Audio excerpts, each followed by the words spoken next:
Alors, pour la troisième partie, d'abord, juste une explication, la différence entre ce que l'on pense de ce que l'autre pense, là, et les schémas d'interprétation, c'est quoi? Un schéma d'interprétation... C'est la même chose. Schéma d'interprétation... C'est la même chose ou il y a une nuance? La nuance, disons, le schéma d'interprétation fait référence beaucoup à des égrégores astraux. Okay. Alors, qui vont faire en sorte qu'un bloc d'humains va penser comme ça, va penser comme ça, va penser comme ça. Puis toi, connecté à ces égrégores-là, tu auras l'impression que les autres vont interpréter ce que tu fais de la mauvaise façon. Maintenant, la différence, ça se rapproche, la différence va être, si moi j'ai peur que tu interprètes le fait que je touche la table de ma main de telle façon, si tu me dis, écoute Daniel, je ne pense pas ça. Si moi, je fais confiance à ce que tu me dis que tu penses, eh bien, je n'ai pas de problème d'avoir touché la table. Si je fais confiance à ce que je pense que tu penses et non pas à ce que tu penses, et même si tu me dis qu'il n'y a pas de problème, moi, je trouve que tu es pas mal poli, mais j'aurais peut-être pas dû faire ça devant Jacques quand même. Parce que là, je me fous de ce que tu penses. Je m'intéresse à ce que je pense que tu penses. Le schéma d'interprétation, c'est que je vais avoir peur que tu interprètes faussement ce que je fais. Puis si je fais confiance à ce que je pense que tu penses plutôt qu'à ce que tu penses, c'est que même si tu me dis que tu l'as pas mal interprété, je peux continuer à penser que tu l'as probablement mal interprété. Un schéma d'interprétation serait drainant, puis tout ça, ce que je pense que tu penses, ça c'est drainant. C'est drainant. La vie de l'humain est drainant. Oui, mais en quantité, là, c'est pire. Ça dépend toujours comment tu es branché dans quoi. C'est sûr que la désinhibition se heurte souvent aux schémas d'interprétation qui vont devenir des arguments pour vous empêcher de vous désinhiber, parce qu'on aura peur de comment les autres vont interpréter nos gestes. Et ensuite, parce qu'on fait confiance, on s'intéresse plus à ce qu'on pense que l'autre pense qu'à ce qu'il pense, nécessairement, ça crée un paquet de conflits. On va dire à quelqu'un, je suis content de te voir, tu viens me visiter une fois par mois chez moi et j'aime bien ça. Peut-être que l'autre ne viendra plus m'emmener parce que l'autre, il sait très bien qu'il dérange. Il sait. Ça paraît dans ma face quand je le reçois. Il sait. Puis même si je lui dis que ça ne dérange pas, il n'est pas fou. Il sait que ça dérange. C'est ça, l'humain. Moi, ce que je dis, puis ce que je vis, il n'y en a rien à foutre. Il n'y a même pas besoin de moi pour être malheureux. Il s'arrange tout seul. Et c'est ça qu'il faut briser. Moi, je dis à quelqu'un, il n'y a pas de problème, c'est réglé. Il faut que l'autre s'en aille et que ce soit réglé. C'est simple. Et si j'ai menti, c'est mon problème. Est-ce que je peux emprunter ta tondeuse? Oui. Et il l'emprunte, puis j'aurais peut-être pas dû aller y emprunter. Tu vas penser que je suis têteux, va penser ci, va penser ça, va penser ça. Laisse-la marcher, ta tondeuse, là, puis mets-toi en avant. C'est mon problème. Si je dis oui puis je ne veux pas, c'est mon problème. Si vous êtes esthétique, vous allez finir par vous rendre compte que je ne veux pas. Mais si c'est Daniel Kem, il est assez puissant pour dire non. On va le savoir vite. De toute façon, c'est non. C'est non. Autant vous le dire, ça va vous éviter. Pas d'ambiguïté possible. Un téléphone, c'est ça. À moins que vous vouliez la passer chez nous. Il y a toujours des situations atténuantes, comme ça, oui, où mais on peut devenir plus social. Hein? Tu peux la prendre, mais va pas plus loin que la limite de mon terrain. Oui, c'est ça. Mais... Il y a un sujet que j'aimerais aborder aujourd'hui, c'est 94, il faudrait apprendre à se servir de ses amis, à s'en servir. Il y a du monde qui pense que ça fait têteux, là, mais peut-être ça fait têteux, mais c'est un élément... Bon, je vais expliquer quelque chose. L'humain, vous avez besoin de téter. Oui. De ce fait, vous tétez sans arrêt. Mais nécessairement, vous avez appris quelque part que le tétage doit être un tétage bilatéral, minimum. Donc, ça doit être un échange d'énergie. Mais comme vous vous crissez royalement de ce que l'autre dit, de ce qu'il pense, donc de ce qu'il pense, si vous allez vous faire un échange d'énergie avec quelqu'un, et que lui vous dit qu'il n'y a pas de problème, vu que vous êtes bien plus fin et finaux que lui, bien vous savez très bien que vous le tétez. Puis que vous ne donnez rien. Et se servir de ses amis, ça fait partie des solutions faciles. Le feu est pris, rampe. Tu vas aller en dessous de la fumée, puis tu vas être capable de trouver la porte. Ça fait partie des solutions faciles. Tu as un problème, tu as des amis, tu t'en sers. C'est pas têteux, c'est logique, c'est intelligent, c'est amical. Et si l'autre n'a pas le temps, il te dit qu'il n'a pas le temps. Et ça finit là. Nécessairement, quand deux humains vont s'approcher puis ils sont bien ensemble ou vont vivre une expérience ensemble, ils vont échanger de l'énergie ensemble. Le têteux, c'est l'individu qui est libéré. Celui qui est inhibé ne peut pas têter.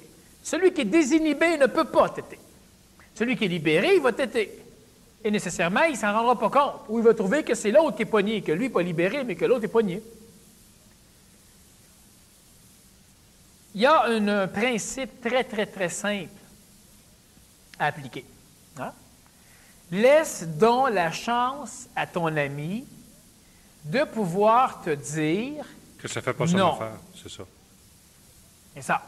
Au lieu de toujours anticiper. Dis-le pas pour lui. Oui, de penser ce qu'il pense, que tu penses que, en tout cas. Ça aide de te foutre de ce qu'il pense pour te concentrer sur ce que tu penses qu'il pense.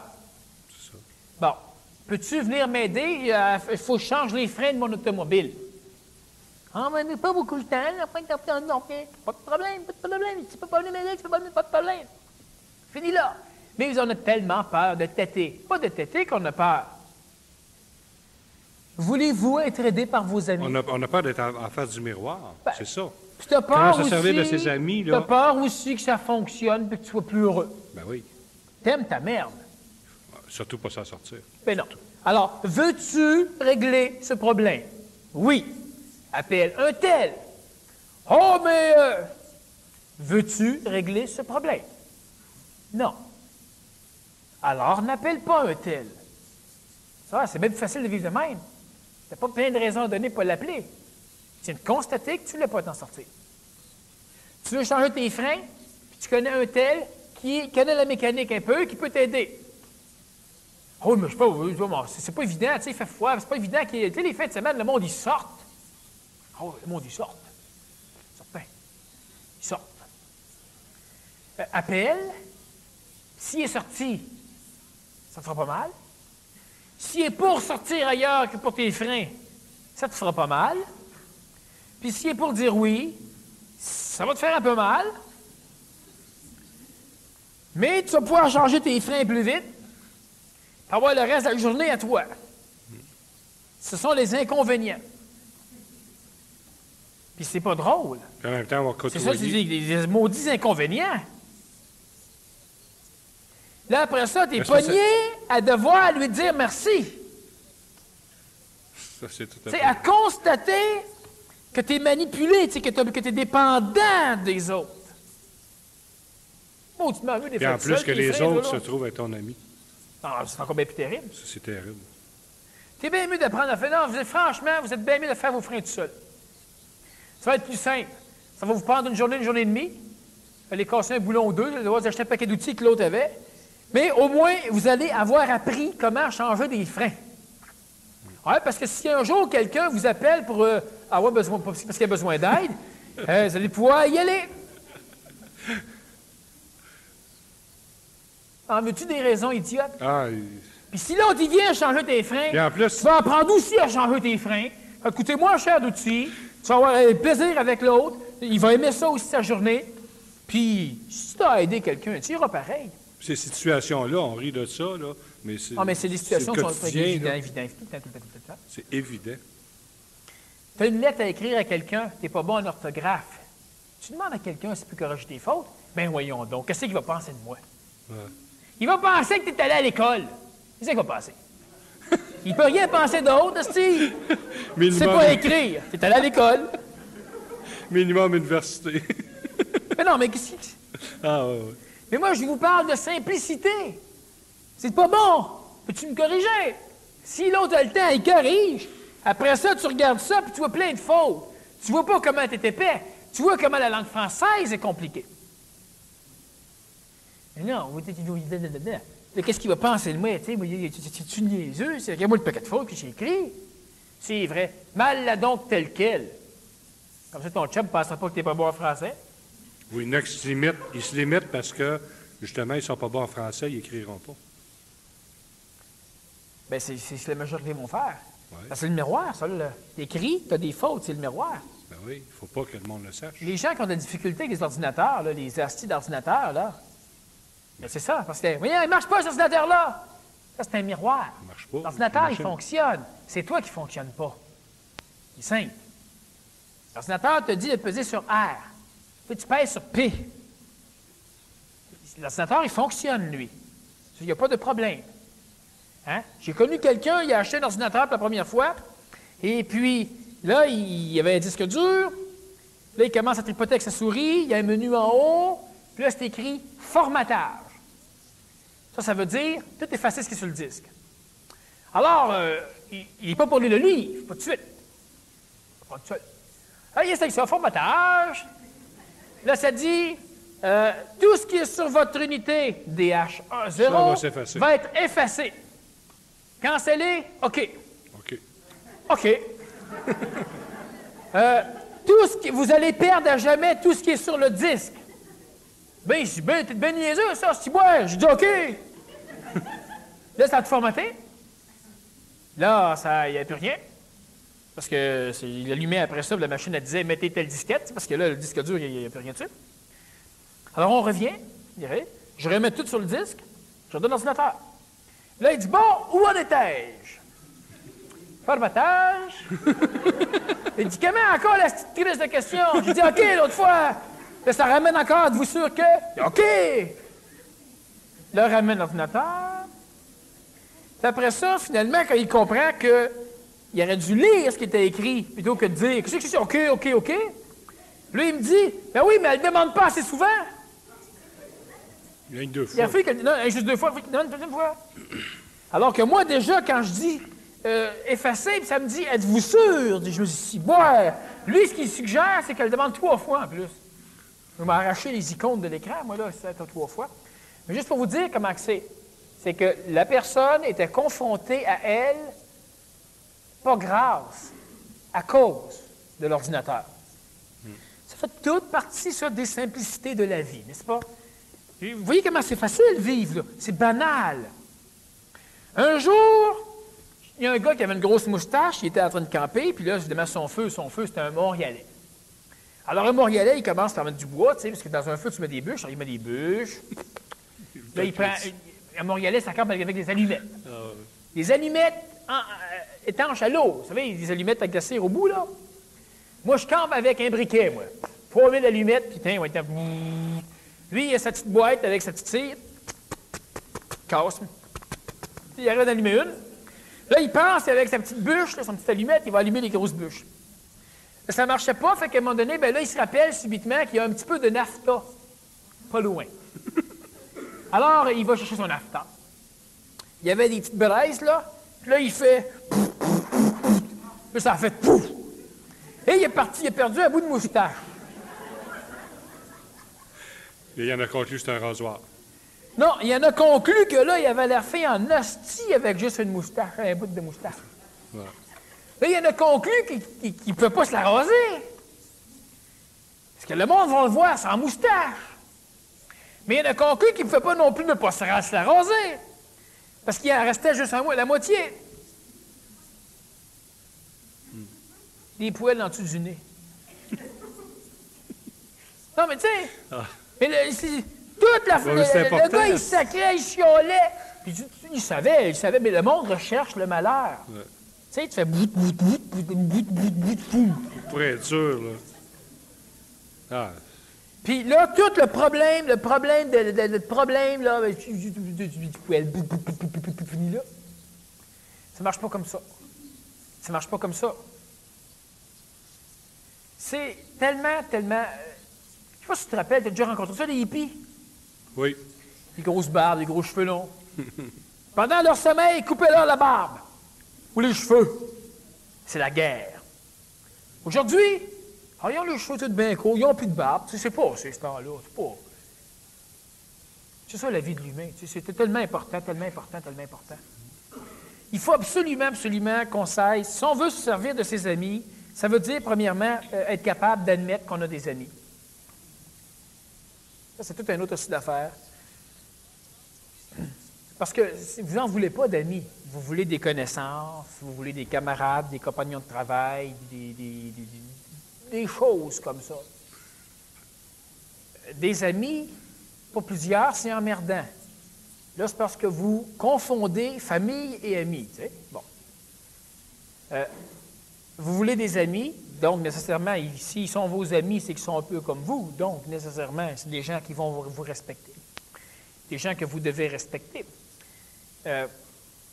Accepter d'avoir des amis, ça veut dire être obligé de s'admettre qu'on a besoin de d'autres. Pour un conscientiser, c'est déjà un effort, ça, là, pour plusieurs. Il y en a qui sont capables d'avoir 2, 3, pas des amis, 2, 3 petits disciples autour d'eux. Et ensemble, on est correct. C'est le même maudit problème. Si on parle, par exemple, de ça, il faut être probablement un minimum de 300 individus de bonne qualité. Pas 7, 8, pas 10, 15, pas 20, 22, là. Probablement autour de 300 de bonne qualité. Mais il y a des individus qu'eux autres, non, ils sont 4, 5, ils sont 6, 7, là, puis ils sont corrects. C'est tellement pas ça.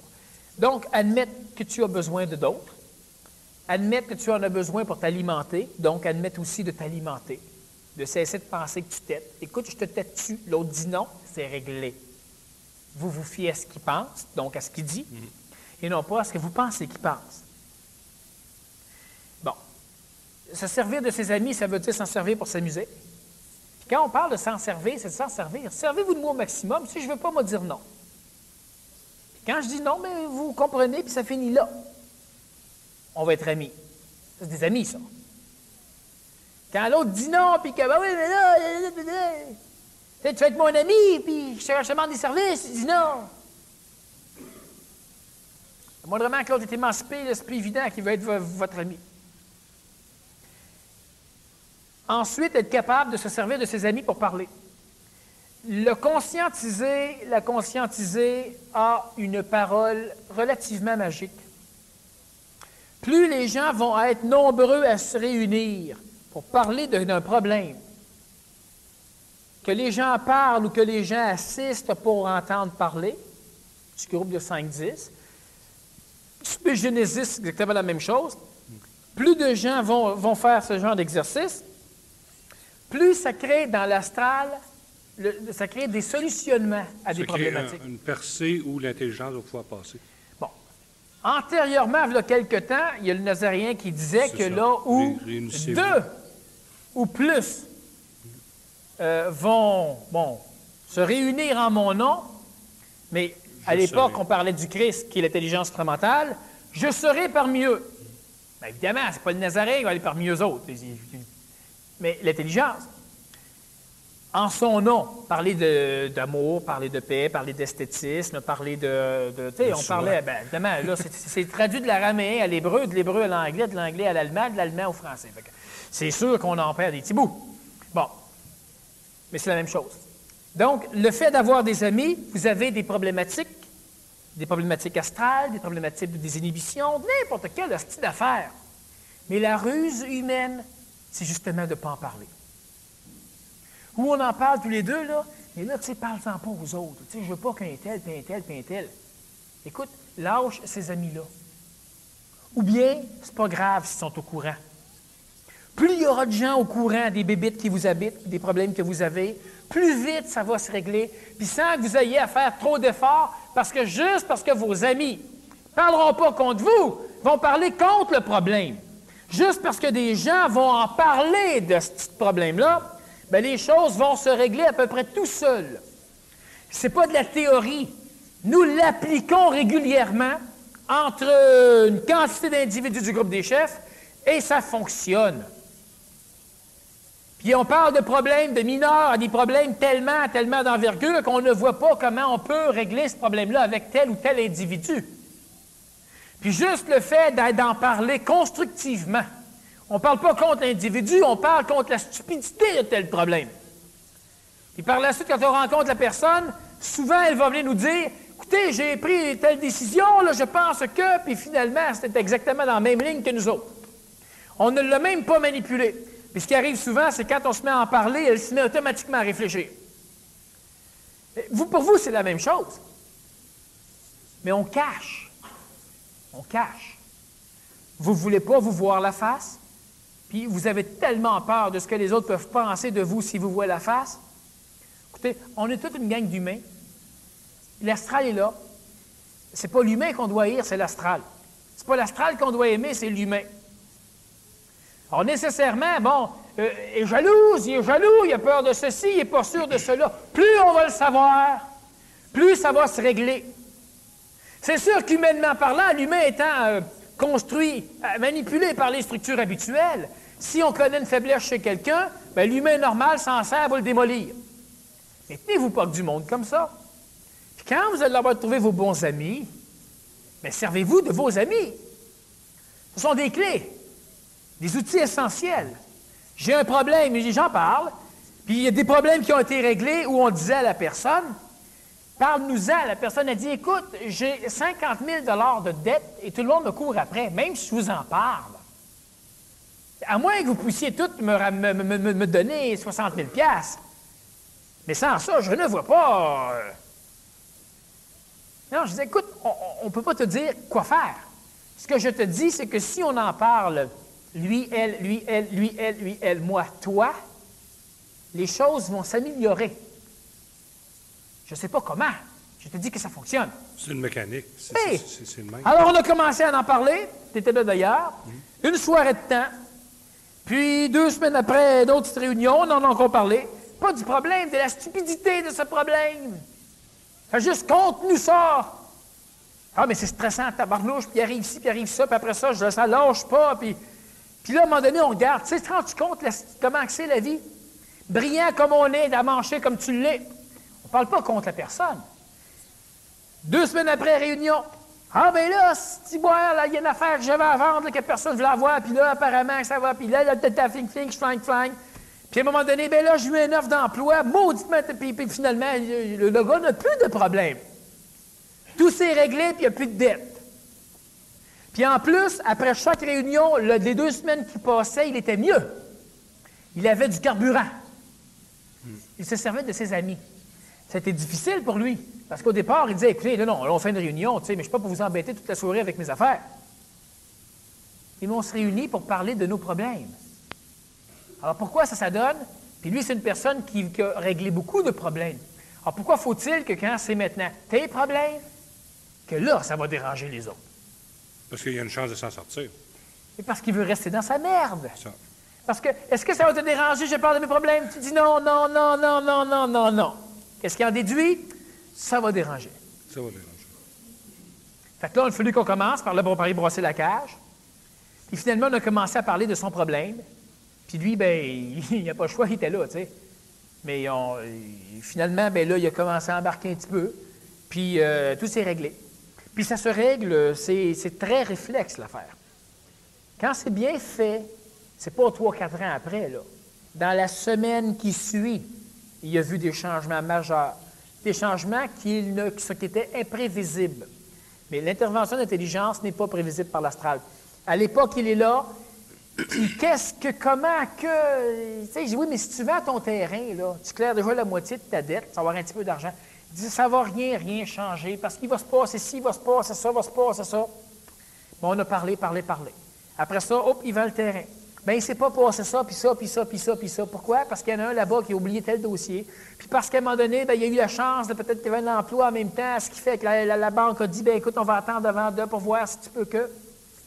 C'est ça. Les humains ont commencé à changer de leur façon de penser, de voir le gars, parce que l'astral autour du gars avait été changé par la discussion qu'on avait faite. Se servir de ses amis, ça sert à ça.